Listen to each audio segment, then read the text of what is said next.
Olá, meu nome é Ismael, sou psicólogo do Instituto Enclucar, também responsável pela orientação, por orar por vocês e orientar vocês diante de uma dificuldade.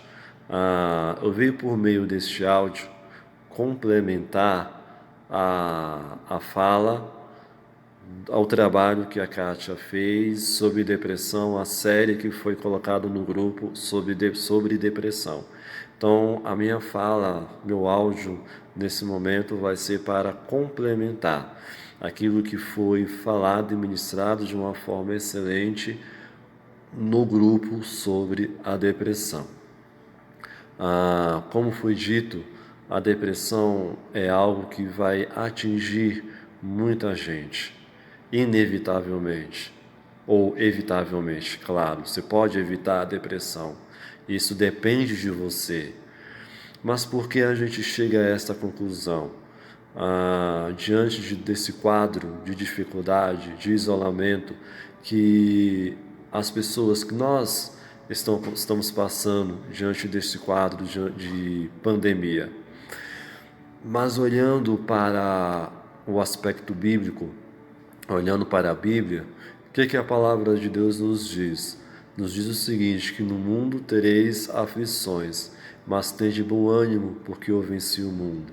Veja bem, a tristeza, ela é normal em um ser humano. Esse sentimento que nós temos é algo inato. E nós, psicólogos, estudantes da psicologia, falamos que é algo que já vem dentro de nós. Nós não escolhemos ter tristeza ou não ter tristeza. Nós não escolhemos ou vou nascer com isso ou não vou nascer com isso. É algo inerente que vai, enquanto estivermos vivos, respirando, vai existir dentro de nós esse sentimento. Mas o que mais achamos interessante, o que mais acho interessante no meio de tudo isso, é que o complemento dessa palavra que diz, no mundo tereis aflições, o complemento dela diz o seguinte, mas tende bom ânimo. Então, a tristeza, ela é vencida quando você tem ânimo para se levantar e se reerguer. O que a tristeza vai fazer com o ser humano? A tristeza vai colocar o ser humano para baixo, a tristeza vai colocar o ser humano prostrado, apático, sem querer fazer mais nada na vida.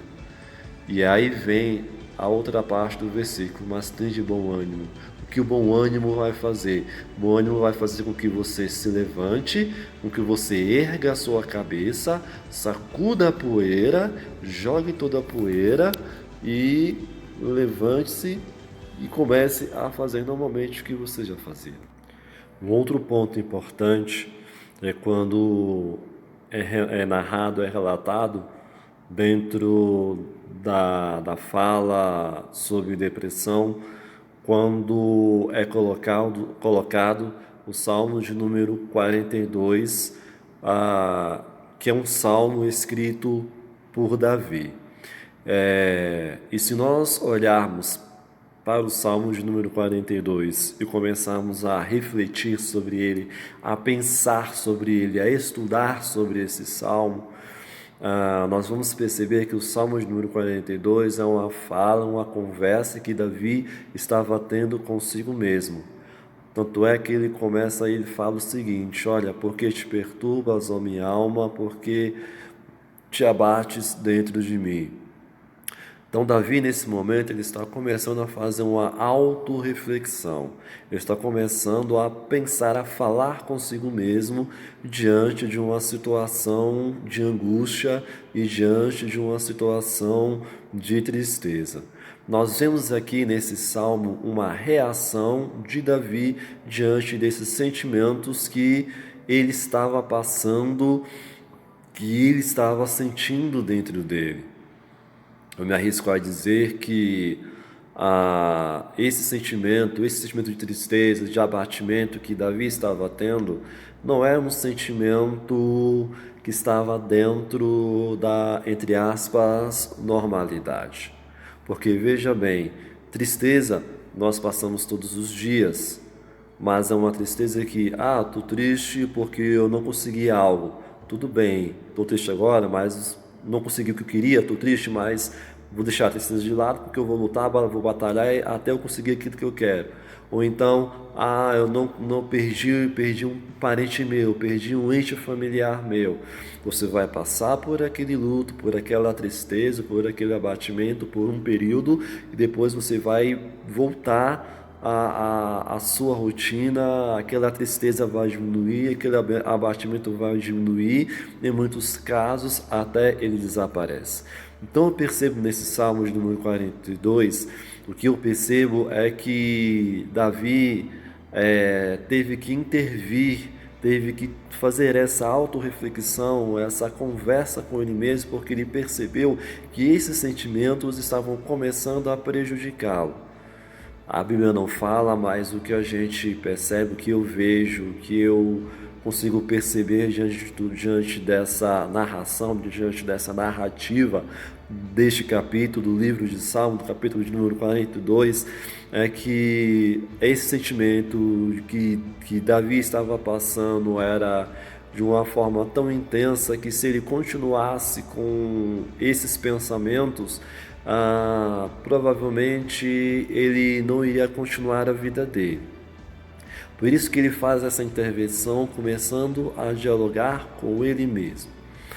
E é algo que a gente precisa exercer, né? É algo que a gente precisa praticar, é essa questão da gente parar diante de um sentimento que está me prejudicando, diante de um sentimento que não está mais fazendo com que eu converse com as pessoas, diante de um sentimento que está começando a me deixar enclausurado, trancado dentro de casa, dentro do meu quarto, um sentimento de tristeza, de abatimento que está começando a fazer com que eu não coma mais, não durma mais. É um sentimento de tristeza e de abatimento que faz com que eu fique isolado dentro de mim mesmo e não faça mais nada. É necessário que, diante desse quadro que foi pintado agora, diante dessa narrativa que eu fiz agora, é necessário que nós façamos como Davi fez. Percebam que logo após Davi, ele começa a falar palavras de esperança, de fé e de ânimo, porque se ele continuasse só naquele sentimento de que nada vai dar certo, porque eu estou aqui, não era para eu estar passando por tudo isso, sou filho de Deus e eu estou aqui, não vou mais sair dessa. Se ele continuasse com esses pensamentos, possivelmente ele iria entrar numa depressão e o quadro iria ficar cada vez pior.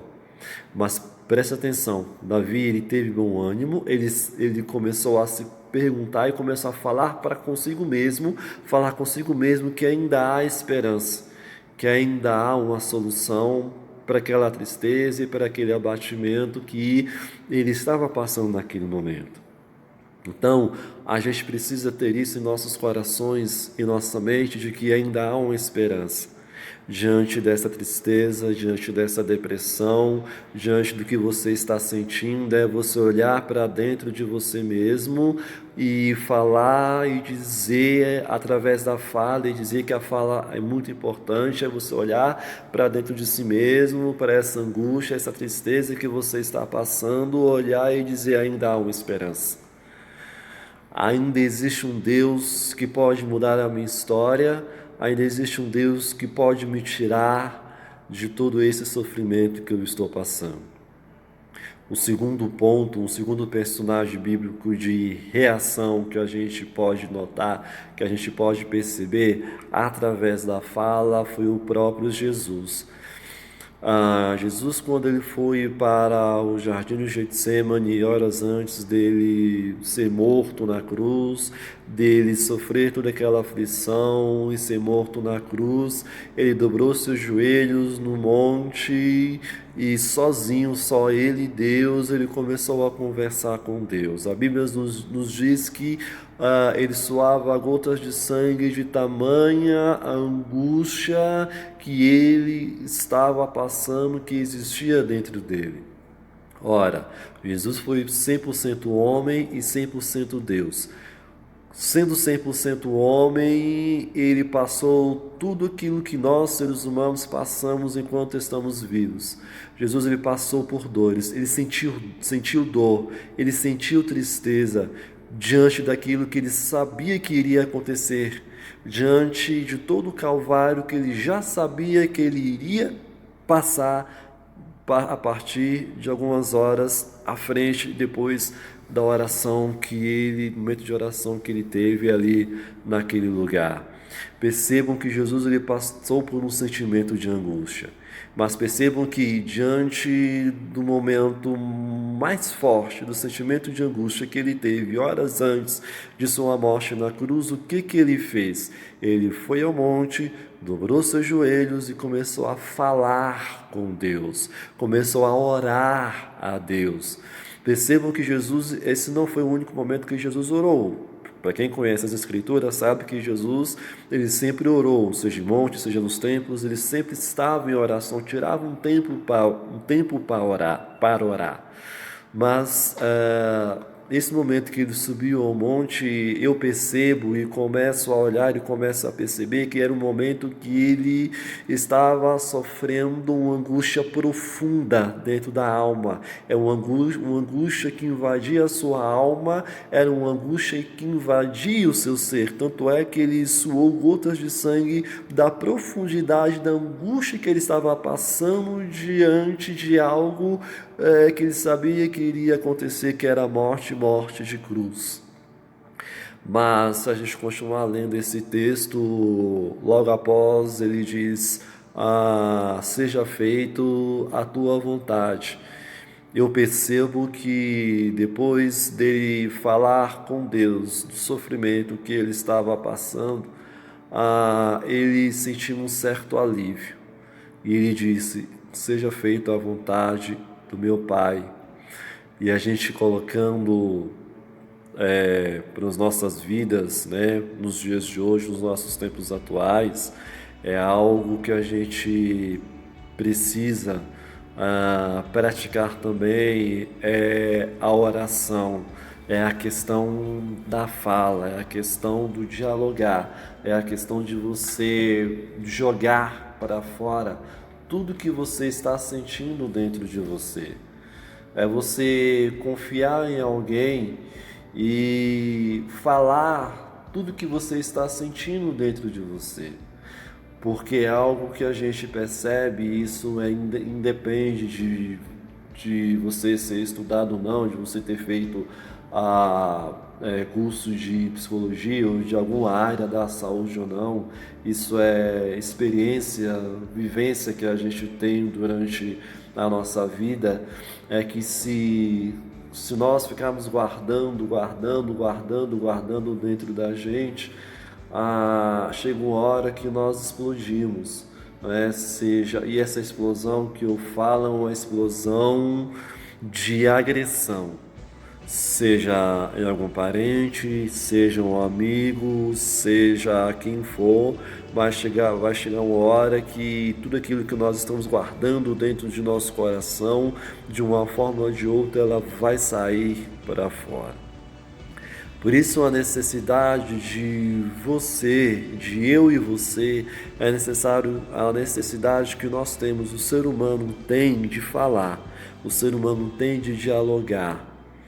Isso é muito importante principalmente para quem está passando por esse processo de depressão. O que é a depressão? A depressão nada mais é do que a angústia exacerbada, a depressão nada mais é do que a tristeza que é profunda, a depressão nada mais é do que os sentimentos negativos que passam pela sua mente, como ninguém gosta de mim, eu não consigo fazer nada, ninguém se importa comigo. A depressão nada mais é do que um sentimento angustiante que traz um sofrimento psíquico para aquele que passa por toda essa situação. Por isso é necessário que nós estejamos a cada dia alicerçados na palavra, E por isso que é necessário que nós estejamos a cada dia falando com o Papai do Céu. E percebam que todas as vezes, um personagem também muito importante da história, que vai nos trazer um outro ponto que fala sobre a sede de depressão, que é falado sobre a reação, o se levantar para vencer essa doença. Nós vamos falar sobre a mulher que sofre do fluxo de sangue. Ora, se você ler esta passagem, você vai perceber que essa mulher que estava sofrendo com fluxo de sangue ou com hemorragia sanguínea, ela estava fadada à morte. O diagnóstico desta mulher era a morte. Haja vista que ela tinha procurado em outros meios para ser curada e nunca conseguiu a cura para essa doença dela. Então, o diagnóstico dela era a morte. Mas se vocês lerem bem essa passagem, vocês vão perceber que quando ela ouviu falar que Jesus estava passando, ela soube que era Jesus que estava passando, ela, sem pestanejar, sem pensar, sem duvidar, ela disse: se eu somente tocar na orla, não é nem se eu tocar em Jesus ou falar, não, se eu apenas tocar na orla de Jesus eu vou ser curado. E o que eu quero destacar nessa passagem é a questão dela se levantar, a coragem e a força que ela teve de se levantar para que ela fosse curada. E para terminar essa reflexão, que eu quero fazer é colocar essa questão do se levantar, é colocar essa questão de você que está passando por esse sentimento, está passando por essa fase, por essa depressão, é a questão de você ter força, ter coragem, se empoderar, se levantar e dizer: eu quero acabar com tudo isso, eu vou atrás da minha cura, eu não quero mais passar por tudo isso, eu quero a minha cura. É você achar forças dentro de você mesmo. Porque quando Davi ele começou a se questionar, a falar com ele mesmo, ele estava procurando forças e achou forças dentro dele mesmo para se levantar e se reerguer e esperar em Deus. Então, o que eu quero passar para você nessa reflexão, nesse áudio, é que ainda há esperança para você. Por mais profunda que for a depressão, por mais profunda que for a angústia, a solidão, a tristeza, ainda há esperança. A mulher do fluxo de sangue, ela se levantou para ir atrás de Jesus, porque ela sabia que Jesus era a única esperança de cura para ela. A esperança que ela tinha de cura estava em Jesus, por isso que ela se levantou para ir atrás de Jesus, para ir atrás da cura. Então, há esperança ainda. Haja força em você, ainda há força em você. Ache força dentro de você mesmo. Ache ânimo dentro de você mesmo. Levante-se, ore, louve a Deus, ore a Deus, clame a Deus e vá atrás da sua cura, porque ainda há esperança para você. Mesmo que o mundo olhe para você e digam: ela vai morrer assim, não tem mais como ela voltar a ser o que era. Eu digo para você, ainda há esperança para você voltar a ser melhor do que era antes. Jó, depois que Jesus abençoou ele, devolveu tudo que ele tinha, Deus deu em dobro para ele das coisas que ele tinha antes. Então, para você ainda há esperança e você ainda vai ser ainda melhor do que você é agora. Que Deus abençoe. Eu estou aqui no grupo, nesse grupo. Sempre que precisarem de alguma coisa, poste no grupo, ou então pode passar no meu particular, ou então dentro do grupo, que eu estou aqui para ajudar vocês, tá bom? Podem contar comigo. Que Deus abençoe a cada um de vocês, em nome de Jesus. Amém.